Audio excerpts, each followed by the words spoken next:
A very warm welcome to everyone, in particular to the audience out there who are following our workshop on Zoom. Let me extend a very special welcome to our speakers. I'm so glad that you are all here, you made it, and I can finally meet you in person. Samantha Copeland, Albrecht Schmidt, Stephen Scholte, Anabel Quan-Haase. And of course, our speaker for tonight, Silvia Davoli.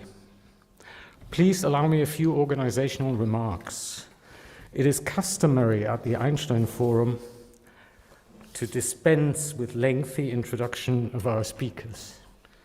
Please do not think this as a sign of disrespect. It is done in the interest of time which we would like to save for the discussion after the presentations.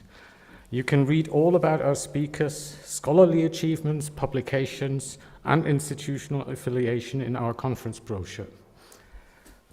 For those who are following this event online, I would like to point out that you can download the brochure from our website, einsteinforum.de. One more word to our Zoom audience. You are very welcome to participate in our discussion. If you like to pose a question or make a comment, please type these into the Q&A section or F&A section. Please do not use the chat function. A colleague of mine will later read out your contribution. But now on to tonight's presentation by Silvia Davoli. Silvia is a specialist in the history of collecting, and she is head curator of Strawberry Hill House and Garden. She has written a book entitled Lost Treasures of Strawberry Hill, Masterpieces from Horace Walpole's collection. And she's also an associate researcher at Oxford University in the history department, correct? Yes. Yes. Horace Walpole was born in the year 1717 as the youngest son of the first British Prime Minister, Sir Robert Walpole. And later in life, he became a famous, very famous novelist. He even invented a genre, the Gothic novel.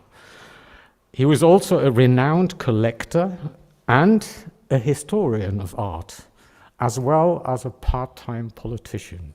There are many part-time politicians in the UK still to this present day. He truly was what one might call a man of letters. And I love this expression, man or woman of letters. In Walpole's case, the label should be taken quite literally.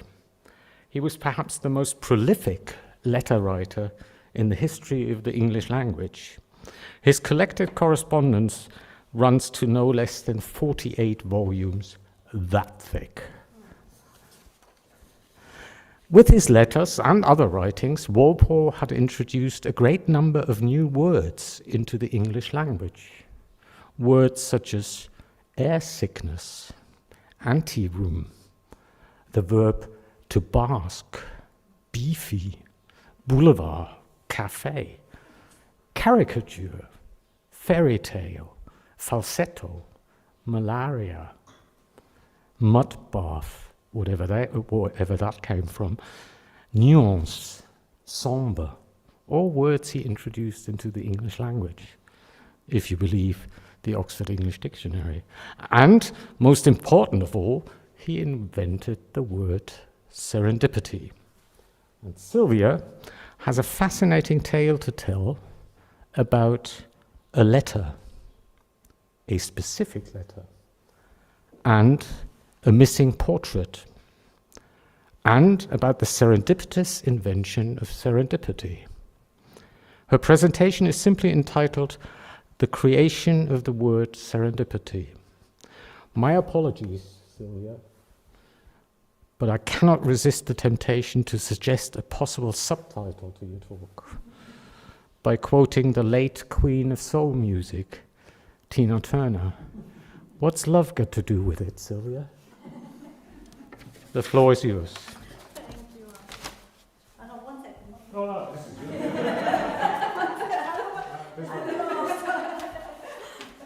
Thank you, Martin, for this introduction and for the invitation.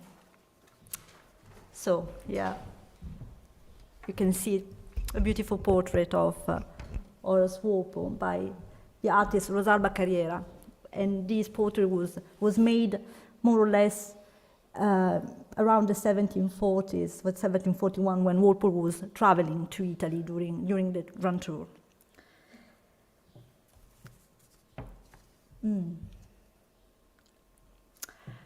Horace Walpole, son of the first British Prime Minister of Britain, Robert Walpole, was a well-known 18th century author, historian, commentator, and a passionate collector. Between 1749 and 1790, he built Strawberry Hill, his summer villa.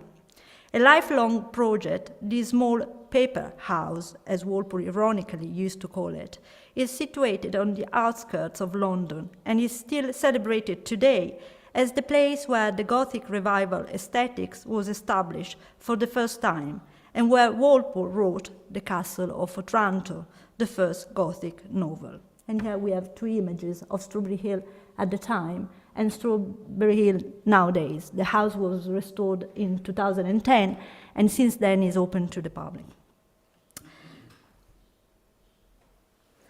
Thanks in part to its fashionable Thameside location close to London and to Walpole's careful publicity, Strawberry Hill attracted a stream of visitors from the start, drawn by its atmospheric interiors and the great collection that filled them up.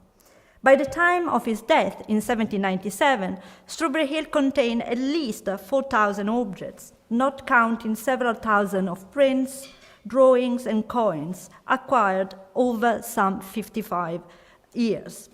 The collection included paintings and sculptures of all periods, classical antiquity, historical curiosity, and a wide range of decorative arts.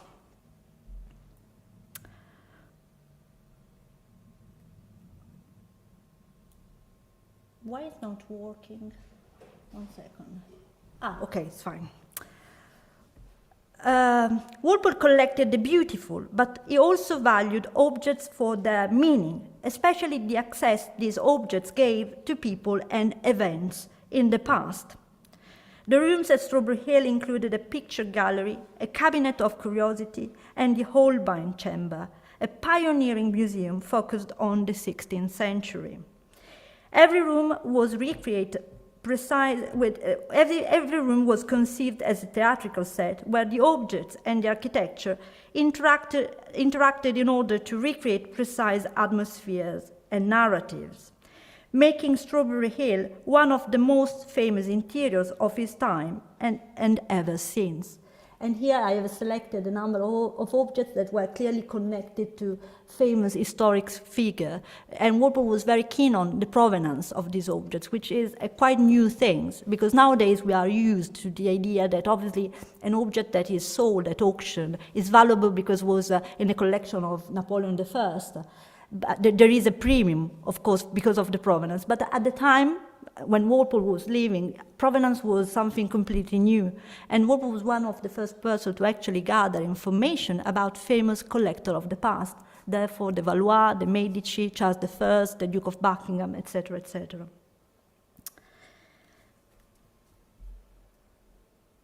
Suspecting that his collection and his house would not long survive him, Walpole carefully recorded them in his description of Strawberry Hill, published in 1774, in which he placed himself in the line of great collectors of the past.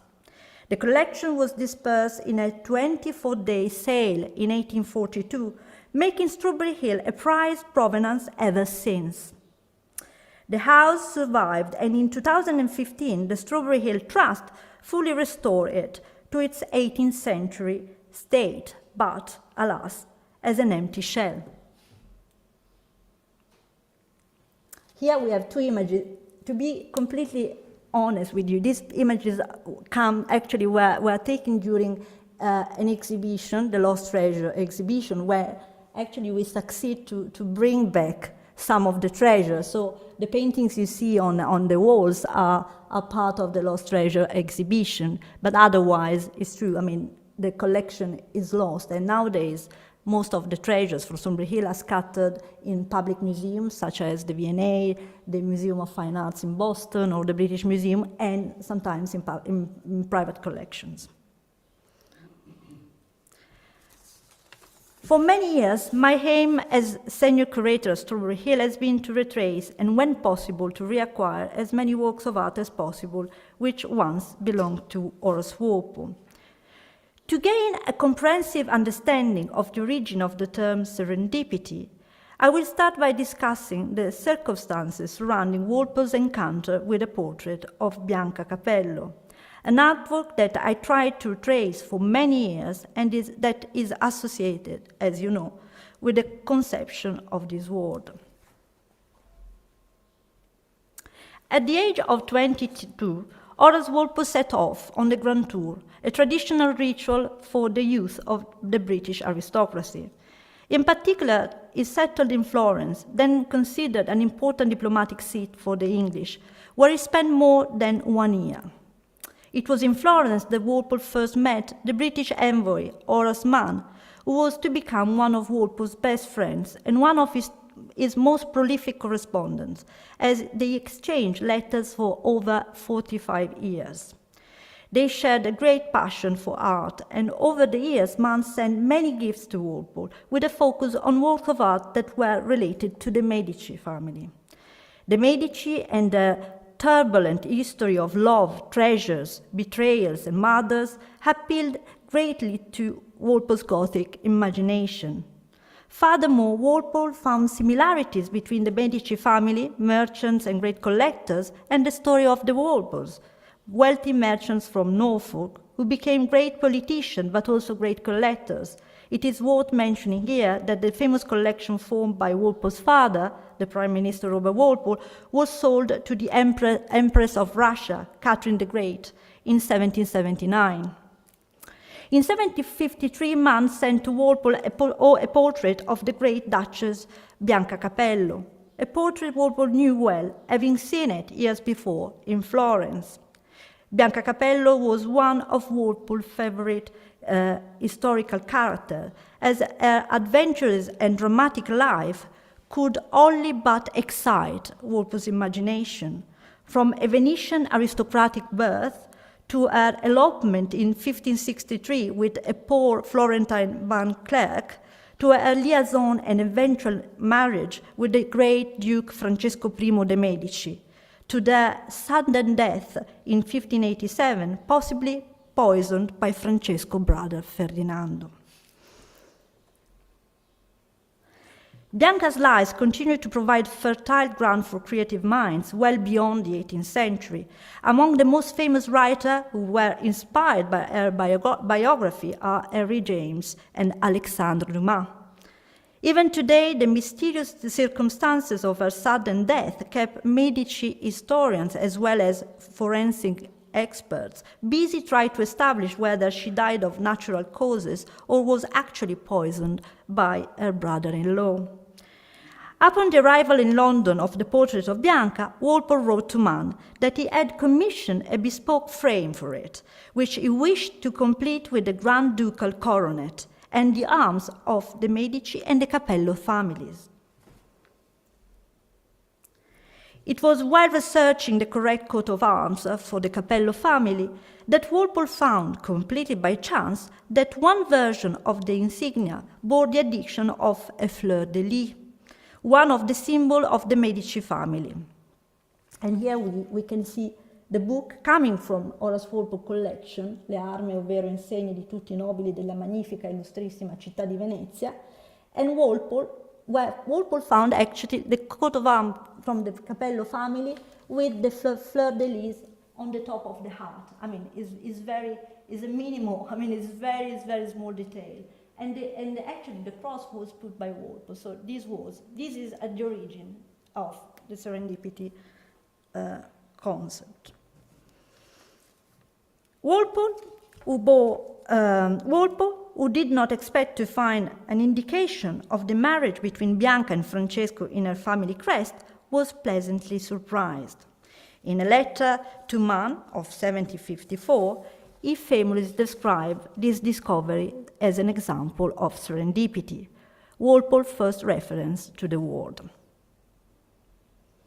And I quote from the letter, "This discovery indeed is almost of that kind which I call serendipity, a very expressive word which, as I have nothing better to tell you, I shall endeavor to explain to you. You will understand it better by derivation than by definition. I once read a silly fairy tale called The Three Princes of Serendip. As their highness travel, they were always making discovery by accident and sagacity of things which they were not in quest of. For instance, one of them discovered that a mule blind of the right eye had traveled the same road lately, because the grass was eaten only on the left side, where it was worse than on the right. Now, do you understand serendipity?" End of quote. In a letter to another correspondent, Walpole discussed the concept of serendipity using slightly different words and defining its meaning further. I quote, "Nor is there any harm in starting new game to invention. Many excellent discoveries have been made by men who were à la chasse of something very different." End of quote. The Three Princes of Serendip, and Serendip is the ancient Persian name of what is nowadays Sri Lanka, is part of a collection of short stories that were originally written in Persian and subsequently translated into Italian. Published in Venice in 1557, the book gained immediate popularity and was subsequently translated in German and then in French. In the original story, the three brothers, sons of an emperor, are sent by their father on a voyage to explore the world. During the journey, they encounter a man who had lost his camel, not a mule, as Walpole claimed. In their endeavor to assist him, they rely on their remarkable powers of observation, deduction, and inference. By carefully analyzing various incidental clues, they manage to piece together the camel's appearance and other pertinent details. As the Three Princes of Serendip, also Walpole was therefore able to identify the correct coat of arms for the Capello family by a mixture of sagacity and accident. Walpole's invention of the word serendipity remained completely unknown for a long time, as the letter to Mann, containing its definition, only re-emerged during the 19th century. It was not until the late 1870s that a genuine interest in the concept of serendipity began to reappear. Eventually, in 1913, the word found its way into the English dictionaries. The etymological definition of serendipity has consistently emphasized the accidental aspect of the discoveries made, as reaffirmed by the Oxford English Dictionary. I quote, "the ability to make fortunate and unexpected discoveries by chance," end of quote. However, both these and subsequent definitions often overlook a crucial element of Walpole's explanation, which is sagacity. This term not only encompasses the ability to make wise decisions, but also stemming from the Latin verb sagire, meaning to perceive with the senses, signifies the quality of being perceptive, an empirical ability to track, trace, and make connections within a given cultural or theoretical framework. This is a necessary prerequisite for understanding and evaluating the significance of the accidental discoveries. Interestingly, a few years prior to Walpole's letter, in 1748, Voltaire released a book titled Zadig or Destiny, an Oriental Tale, that also took inspiration from the Three Princes of Serendip. Here, the central character is a Babylonian philosopher named Zadig, who, with his sophisticated powers of reason, locates the emperor's lost dog and horse.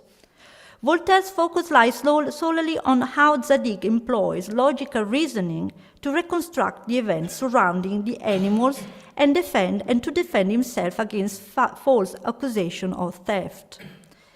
Interestingly, Voltaire's account of Zadig's adventures omits any mention of sudden and fortuitous events or discoveries.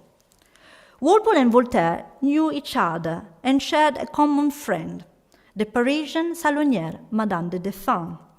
They never met, but exchanged a few letters, and in one of them Walpole's mentioned his knowledge of Voltaire's novel Zadig. The relationship was at times marked by great tension, and for our purposes here, it is worth investigating the subject of their disagreement. Voltaire, known for his promotion of English culture in 18th century France, surprisingly criticized Shakespeare. His criticism of Shakespeare's lack of unity of time, place, and action, of his structural irregularities, of his use of supernatural or fantastical elements, and of his lack of moral or didactic purposes, stemmed from his classical and rational conception of art and theatre, deeply rooted in French culture of the 17th and 18th century.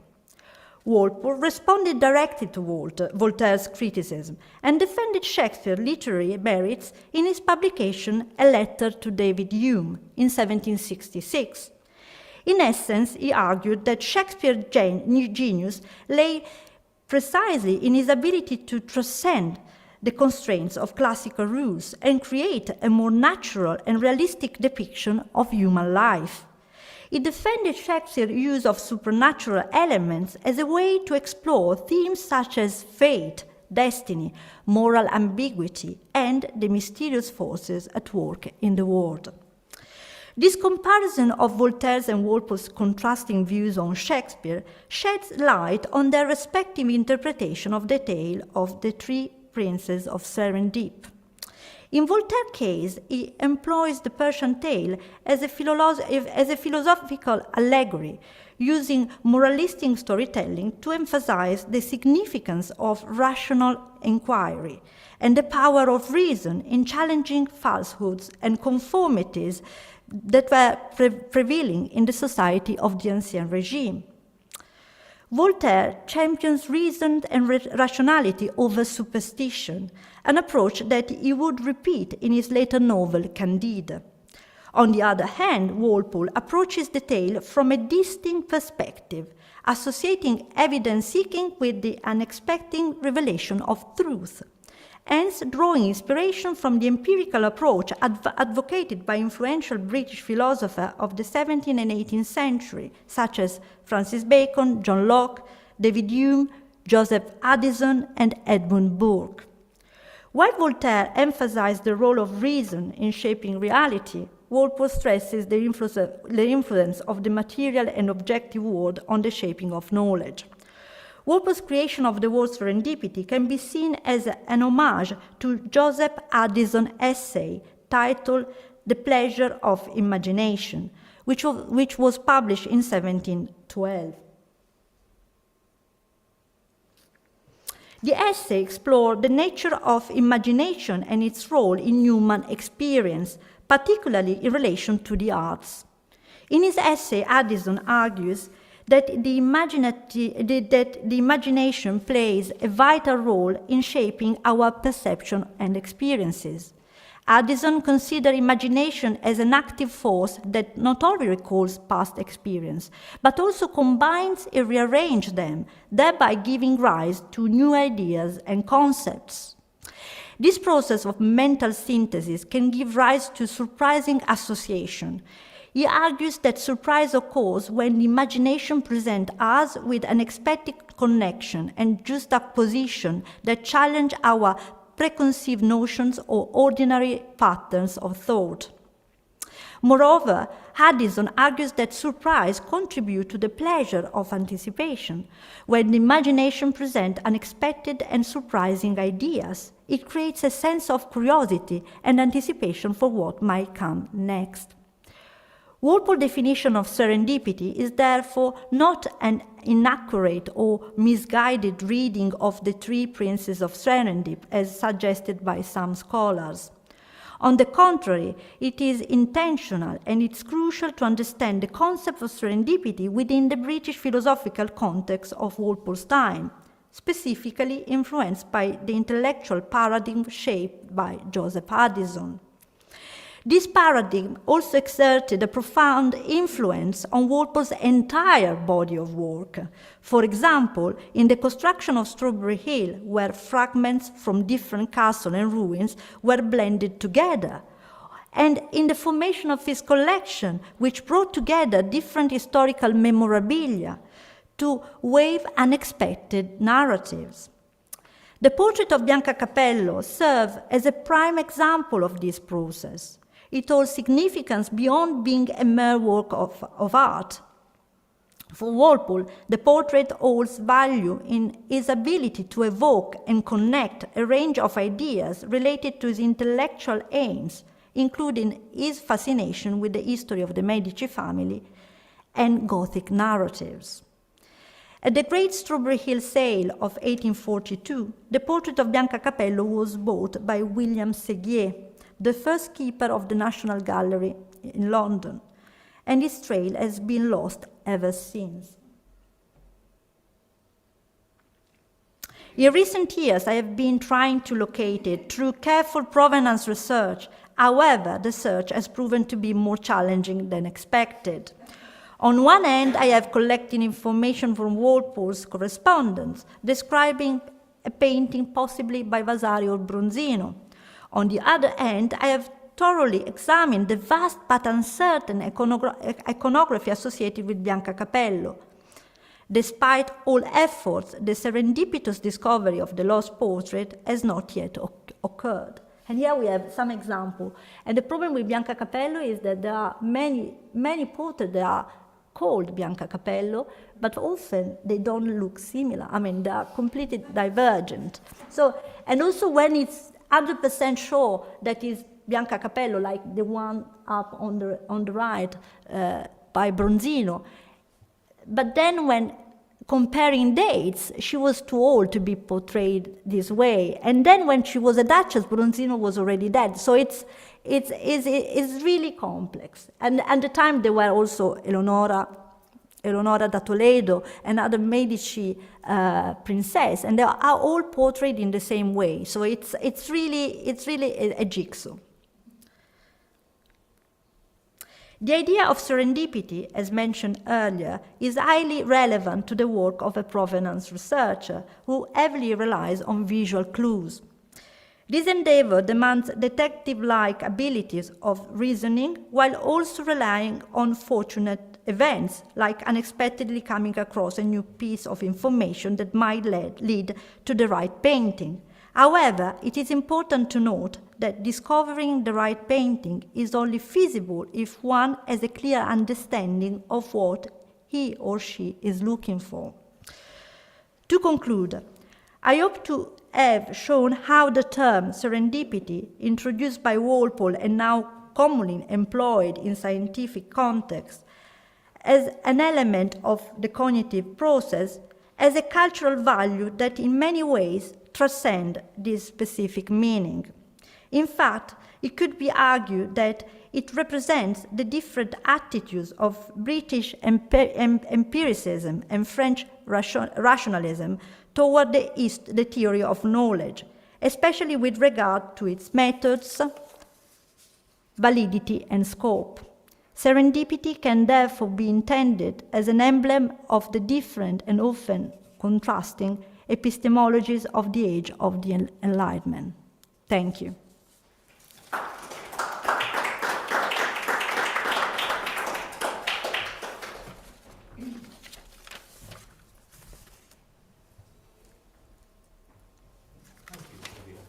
Thank you, Martin. Thank you very much.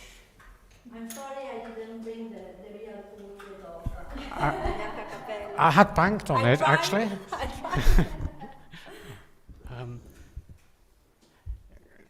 Just a question out of interest.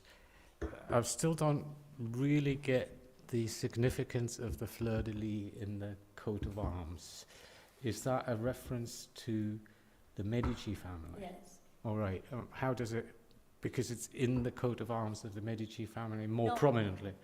No, yes, the fleur-de-lis is the symbol, is one of the symbols of the Medici family. And Walpole wanted to produce this bespoke frame for the portrait. Therefore, he was looking for different models for the frame, because he wanted to put the ducal coronet and also the two coat of arms, Capello and Medici.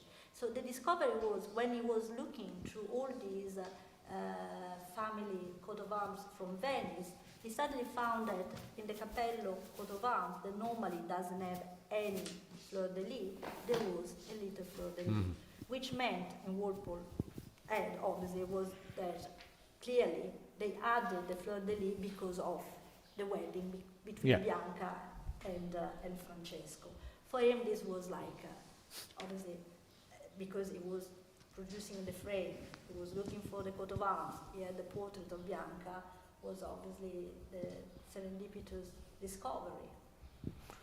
I don't want to monopolize the position of the moderator, but please allow one more question. I find it fascinating how you reconnected the various renditions of the Three Princes of Serendip story, both in Walpole himself, in the letter, as well as in Voltaire's Sadiq, to their conflict about Shakespeare. Yes, I mean it's a quite important.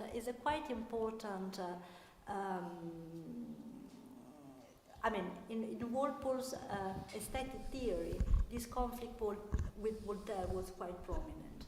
In part because Voltaire was Voltaire, and despite everything, it was actually Madame de Defan was against this because Walpole published this letter, and also in the second edition of the Castle of Otranto, he really made it clear that he was going against Voltaire's position. And I found very interesting because the few letters we have between the two men are in part concern Shakespeare and in part concern the concept of serendipity.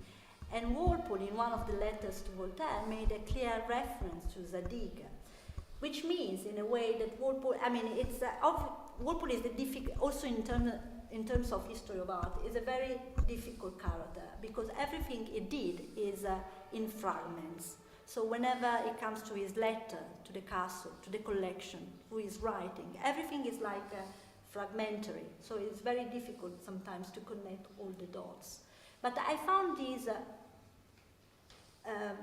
the divergence between on Shakespeare very clear, and somehow I found that this was also reflected on the way the two authors actually read the Serendip story. Yes, because for Voltaire there is no accident, is not there, while for Walpole is there.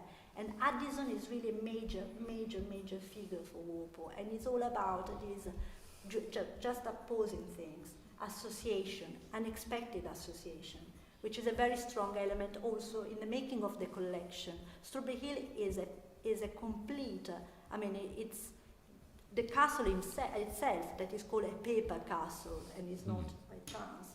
It's a cut and paste of different sources, and fragments coming from other castle. He was looking for stained glass coming from Italy, and he was constantly asking friends to bring things. And also the collection is the same. Through the collection there are different narratives underneath. So something linked to the Medici family, the Valois, also there is the British art history, that is another prominent element. There is the first period room ever conceived. Walpole was the first person that probably put objects from the 16th century in a room that actually looked like a 16th century, so creating, so it's, and all this was done through putting this object with their narratives around. So it's not only displaying things. There is a constant tension between words and the objects. And Walpole is, with the description, with the letters, is always like packaging all these things and connecting them. Mm-hmm. So, if I understand you correctly, then Voltaire's Sadiq is the sort of Edgar Allan Poe-like detective, whereas Walpole's Princess of Serendip have that sagacity element as an imaginative connection of dots to make the connections, to be able to think about these. Is that a fair description? It's a fair description. I think what the real difference, I mean, the stronger difference between the two is really the accidental, the surprise element, which is present in Walpole, and I think this is the new thing. I mean, it's really what makes the definition of serendipity so new, so different. And this is really Walpole's invention. While Zadig is more about, there is a beautiful essay by Carlo Ginzburg that is all about this detective. So Voltaire kept more on this kind of more rational analysis, but without, there is nothing that is out of the usual scheme. I mean, it's more rational analysis, and then you can connect the things, and then you come up with a solution. But this idea of the surprise, strange association, is not part of it. It's not thinking out of, I mean, it's not thinking out of the box, but it's, I mean, what is really pushing toward this direction, and this is really new, I think. I mean, I'm not an expert of, but I found that was his contribution to the debate. Any questions? Anabel, please use the microphone so that the people on the Zoom can understand you. Hello. Well, thank you so much, Silvia, for the presentation. I really loved it, and also all the connections you're making and all, I mean, just showing it in a really new light. I think, well, I had first just a comment, because I really liked how you were just discussing that, the accident component, and that kind of, because I find it in a lot of the work that I'll be presenting tomorrow, we find something similar, even though it's a, we study it in a so different context, but the, how users of libraries describe that kind of, sometimes what catches their attention, the kind of surprise element, or what they're kind of looking for in a tactile environment, like the shape, the color. So it's kind of really interesting to think about that kind of how the accidentally potentially is also kind of has like an emotional component maybe. So I was just kind of curious, because you're obviously more of an expert in this domain. If you have encountered anything kind of similar, just because as I was listening to you talk about a collection of, I mean thousands of objects, there must have been something that sometimes like drew the attention maybe to also that collection, like that emotionality, right? That you maybe go back to wanting to have that experience, because for Walpole, it feels like serendipity is something really important that maybe he's looking for, right? To re-experience. So I'm just kind of curious if you, I don't know if this makes... No, yes, I mean, it's interesting, for instance. Also, when it comes to Joseph Addison, in reality, Addison is, and Addison was a central reference for Walpole, without any doubt. But Addison is, most of the time, is talking about more kind of memories, ideas, and not about a tactile experience. And here again, Walpole, there is a lap. I mean, at some point, Walpole is kind of projecting Addison ideas over the objects. So the memory lies in the objects. The objects can actually be described as a trigger of something. I mean, can be, and obviously, I took as a curator, I mean, when I started working on Strawberry Hill, I had to read all the description, and then part of the letters, not all of 48 volumes is impossible, and then obviously the essays and the catalogs that were published before. And I confess that I started to understand some of Walpole's ideas, again, because everything is so fragmentary, so it's not really is not like other authors or other collectors that were maybe more focused on a single thing. And I started to understand better where Walpole was going or what he meant by considering both his words but also the objects and what the objects represent, also in tactile terms. And what is interesting, we found, I think at the Bodleian Library, there is a document of Walpole describing Strawberry Hill, and it's about the physical experience of the, and this is, again, it's a new thing. I mean, I never seen other, often when it comes to 17th century collection, for instance, or early 18th century, you have inventories, you have lists, you have very kind, I mean, it's obviously, sometimes these documents had a legal meaning. It's the first time that someone, at least in my experience, maybe you, Adriano, you had other, you know about, it's the first time that someone is actually described what the quality of the materials, the quality of the light, the meaning, the atmosphere, how people should feel in a specific space as Strawberry Hill, which is actually conceived very much in this kind of physical, as a physical experience itself. And you have like the gloomy part, and then it's radiant with gold and damask, and then again we are in the tribune that is more intimate, etc., etc. And so there is this element. And again, it's probably like in a library.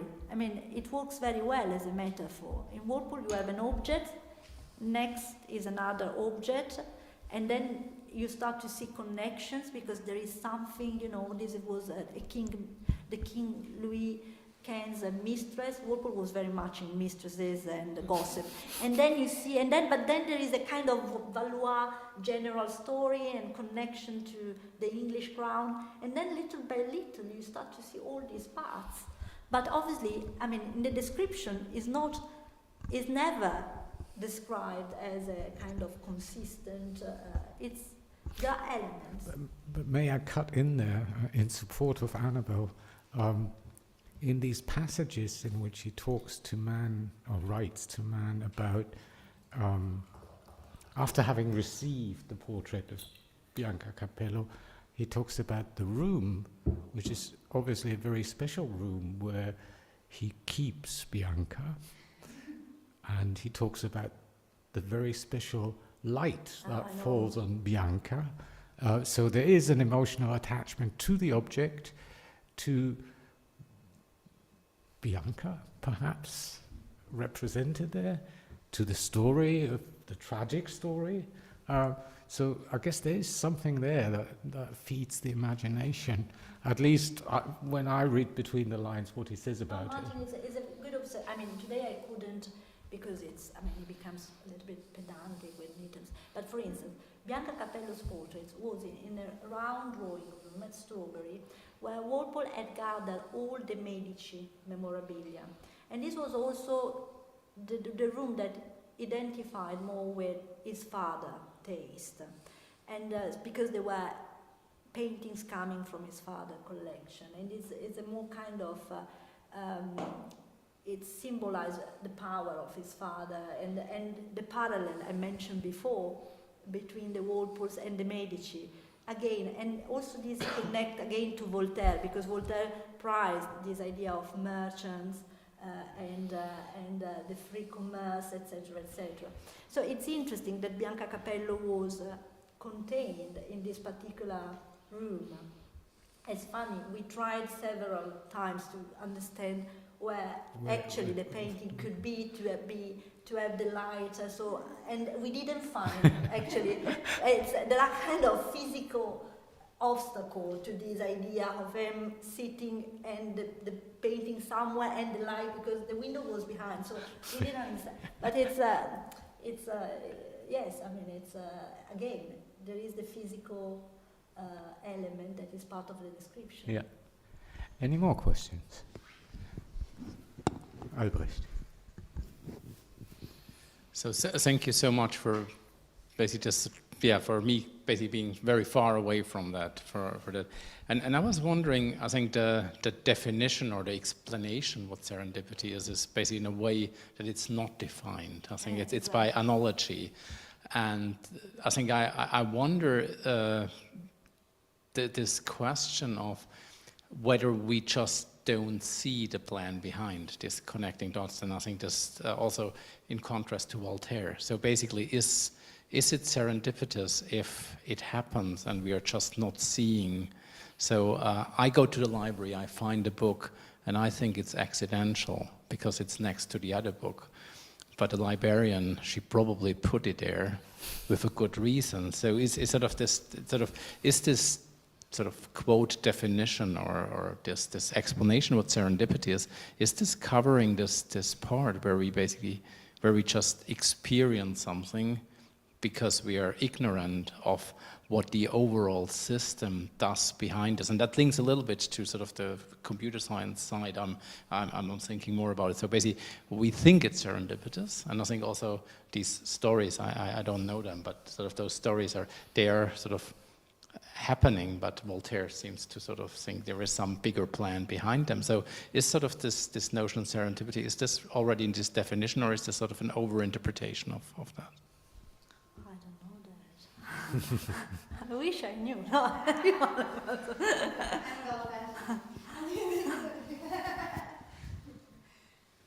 I mean, are you asking I me? think the experience element is important. But, I do have a question, though. So if you, I mean, I know I wonder. I don't have. I mean, I think I agree that there is this kind of experiential moment, which is obviously very important, and it's about reality. It's about. But then, as I mean, I was describing before, I think that it's serendipity can only exist in a very determined kind of frame. I mean, it's within something that obviously the subject that is acting already more or less know. It's like in my job. I mean, I'm looking for a painting. And I didn't find it yet, but I have many elements. And now every time I go somewhere, maybe tomorrow I'm invited by someone at a dinner, and I see a potential Bianca Capello, and then suddenly I say, is the one. I know it, because I have all the elements, and there is a coincidence. But obviously, I was looking for it. I mean, I had all the jigsaw was there, and then there is, you're right, it's I mean, it's just a trigger, I think, but there is obviously some kind of preparation. I think before there was a parallel with the library, and it made me think about the Warburg Library that is in open access, and it's instead of being organized alphabetically, it's by subjects.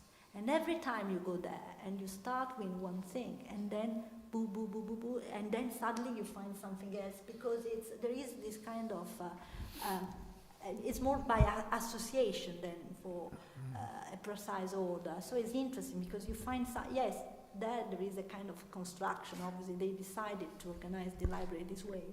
But I think that rather supports Albrecht's view, because if you think you're experiencing serendipity in Warburg's library by being arranged by the law of the good neighbor, then whose good neighbor is it? It was the good neighbor as thought of by the librarian. So that would support what Albrecht Schmidt says about there is something predetermined before we even start making the discovery, and that could well be equally applicable to the Warburg Library as to any other library. Yeah. In fact, the only way to get out of this is to mix and mingle all the books by accident. Yeah. But I don't think any librarian, least of all our librarian, would like to do that. there is actually a bookstore called the Serendipity Bookstore that Stefan Macri has visited to see whether it encompasses actual serendipity. And it proposes to not sort the books so that you can encounter them accidentally. But then the question is, how do you not sort books? Yeah, it's a good question.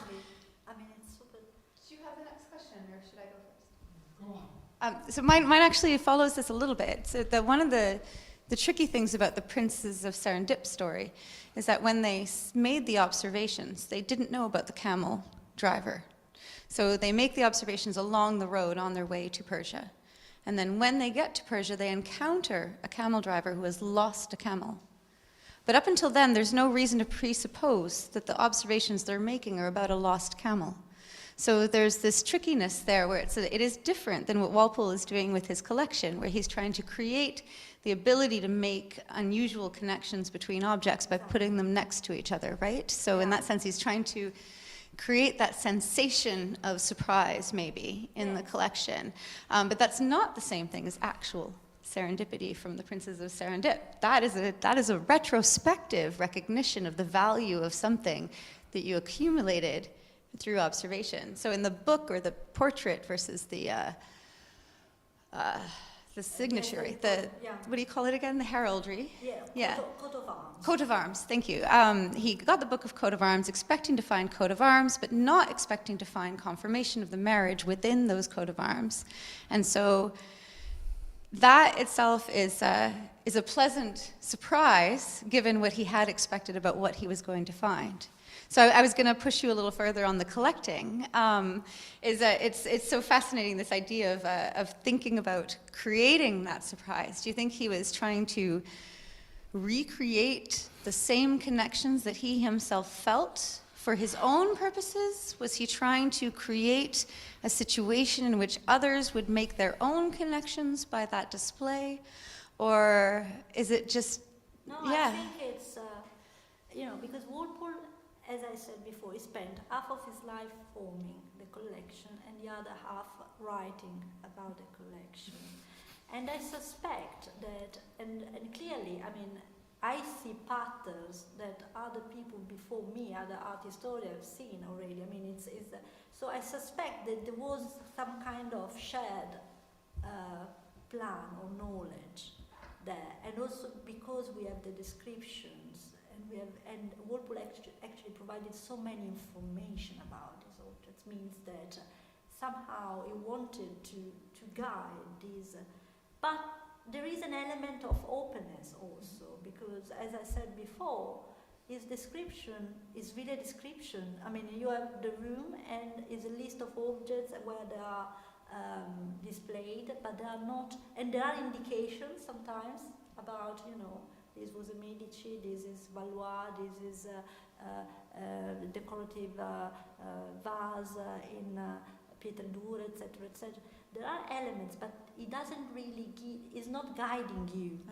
You see, but yes, on the overall, when you start to have a more comprehensive knowledge of the collection, you can see there are networks, clear networks of sometimes provenance, as I said before, sometimes in terms of materiality, because they all belong to more or less the same category of, there are different level of narratives, but it's very fragmentary. Mm-hmm. And this is what I think is one of the reasons also why I think Walpole is keep being so exciting for many. There are still many student people writing PhDs and getting lost, because there is also the Castle of Otranto, which is another big, because it's based on the castle and it's based on the collection. So it's a world.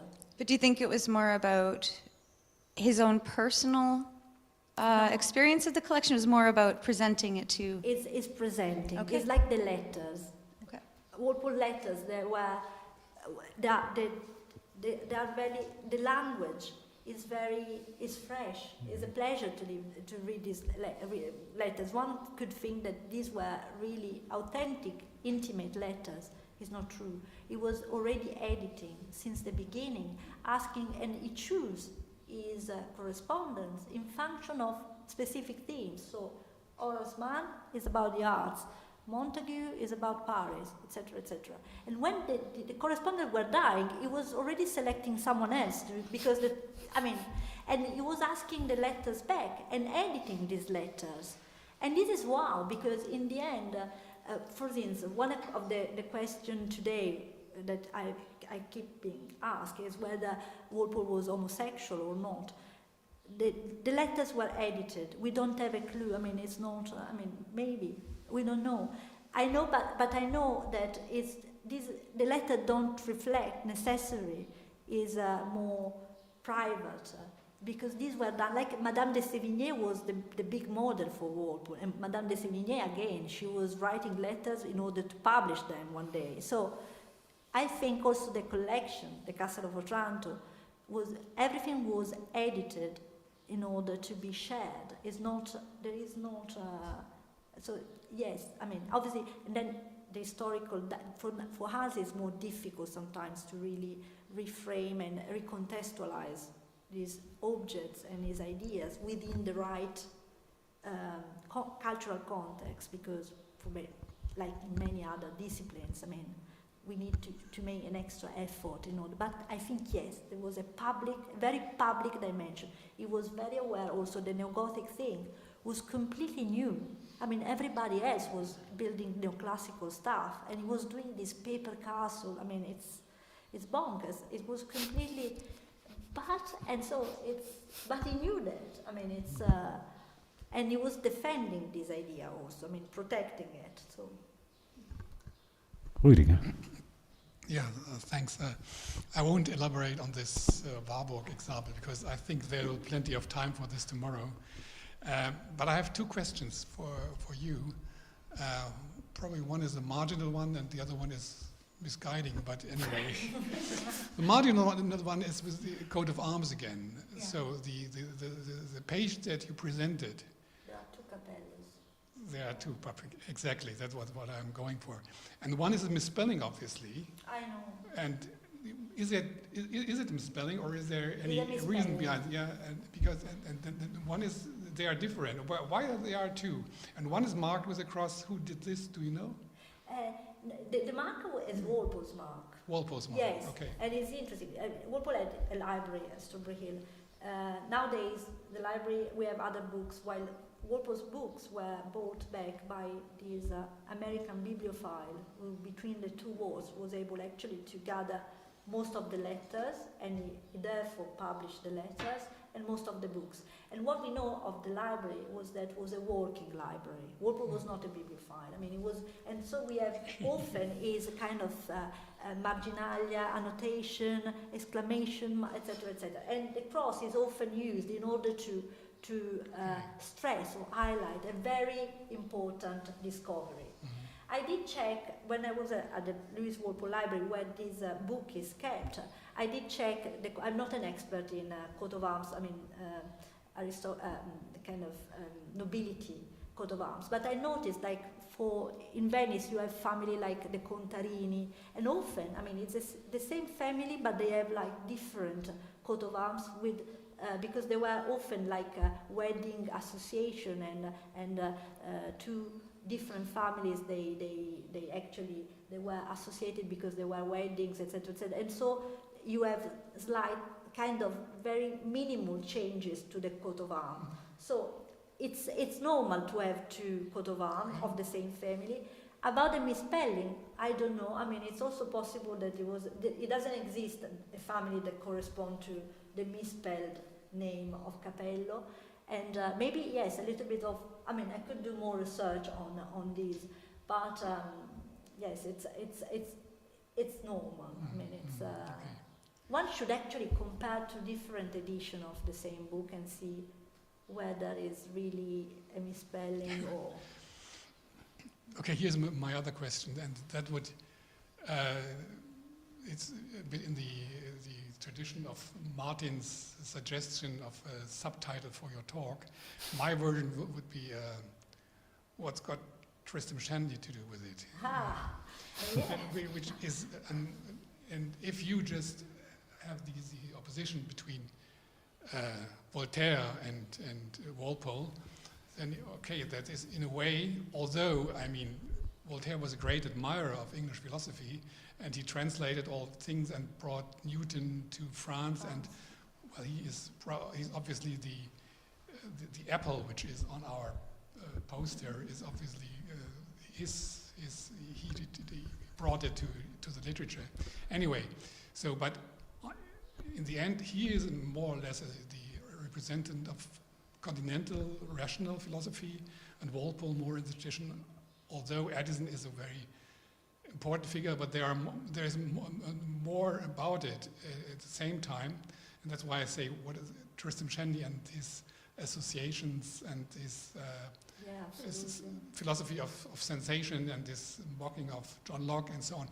I mean, this is great, isn't it? A sort of field, this is very opposite of Voltaire and Walpole. It is more an opposition of two different cultural ways of doing it. Yes, no, I agree. It's obviously, I mean, as an art historian, I was explaining to Martin, for me was the opportunity to look at, I mean, the idea of the beginning of serendipity, but I don't have any expertise. And obviously I read Hume, for instance, was a good friend of Walpole, and Walpole read all of these great philosophers and Newton, etc., etc. And I agree with you. I mean, it's such an important basis for what Walpole actually was. I mean, for the creation of the word serendipity. I mean, I think that the word could only actually be created there. I mean, in England, in the British, thanks to the British empiricism, because it's the only. I think at the time was the only school actually reflecting on this idea of knowledge based on, yes, the experimental research. I mean, the physicality and the experimental. I think it's while Voltaire, of course, he admired this culture, but he came from a different, a completely different background. And I give you an example, but obviously because as an art historian, is how I read all this. There is a very interesting book called History and Its Images by a scholar called Francis Haskell. And Haskell, the thing that he was trying to do was to show how actually historians in the history of thought started to use also the visual element as a part of their narratives. And obviously there are historians that use very much, visual elements like coins, inscription, etc., but others that were completely blind. And is it someone like Voltaire, who was obviously, I mean, talking about also different cultures like the Chinese one, etc., or the Persian one, he didn't really interact with the physical culture of these places. Was always applying to in order to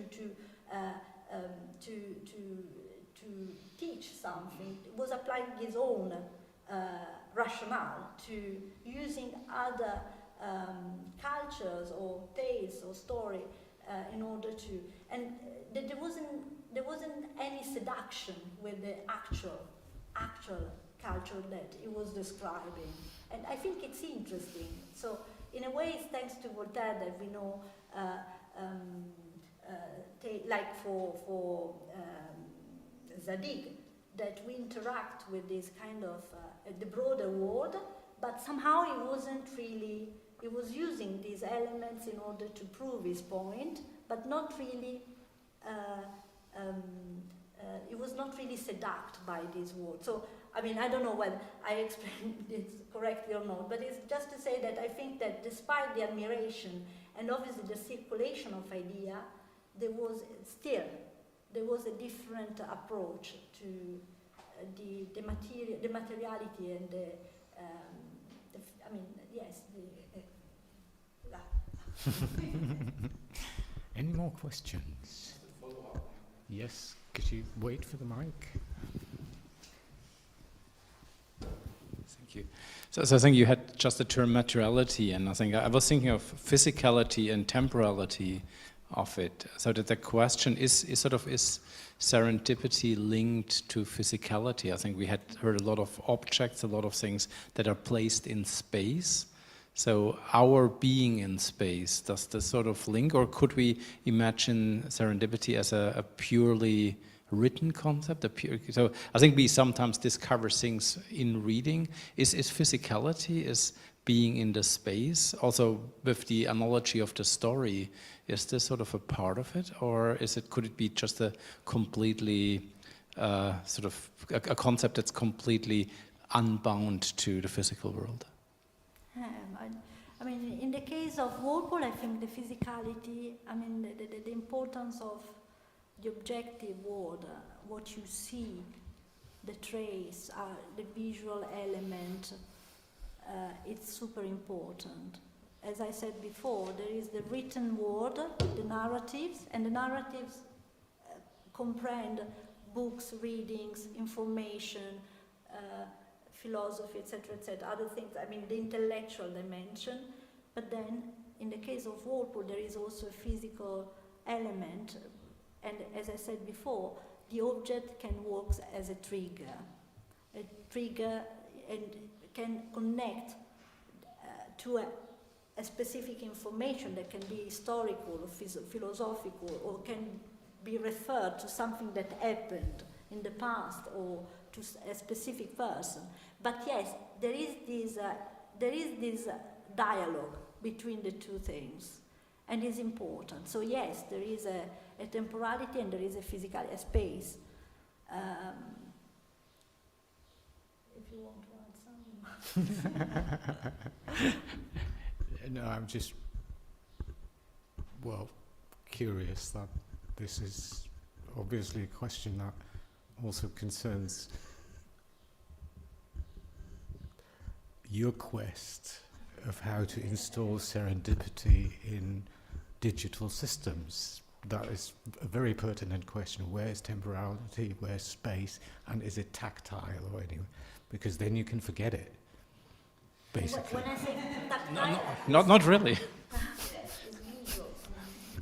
So because I think what we see, I think the temporality is trivial in the digital space. And I think space may have other representations. Mm. So I think if you look at,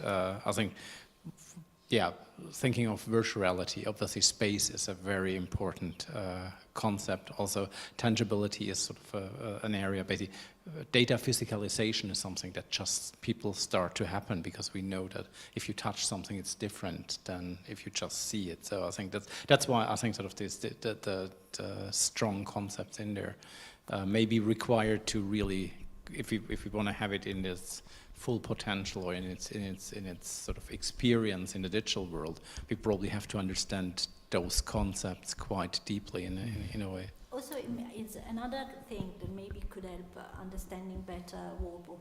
There is in Europe there was a tradition in collecting that started like in the 16th century that is called teatro memoria, which is actually, they were collected, they were organizing the collection in these cabinets where you could mix naturalia and mirabilia, and apparently there was an order. I mean, we enter one of these cabinets where all things were more or less mixed together, it's very difficult, it's very hard for us to understand what was the order lying behind these objects. But the teatro memoria, actually, that is a very kind of humanistic concept, was actually the collectors, the creator of these visual and materials was using this cabinet that was like a theater in order to associate specific objects to specific concept or ideas, and to connect these objects to other parts in the collection that were kind of creating a network of meaning. And obviously, I mean, here it becomes very complex because obviously the vision of history and in the 16th century is different from what happened in the 18th century, and even different during the 19th century. There was even a more dramatic shift.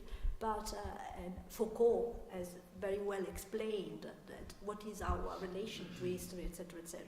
But collecting, that is a practice, actually also is a way to reflect on these kind of epistemological gathering of visual elements. And probably in some way, nowadays, I mean, it's interesting, the digital element, the reconstruction of spaces. I mean, there must be an evolution in this sense. But so Walpole somehow was working, I think, as Strawberry Hill, a little bit like a Teatro Memoria, obviously in an 18th century culture, and but yes, I mean, it's there is this idea of. Any more questions? If that is not the case, I would like you to join me in thanking Silvia for a wonderful talk.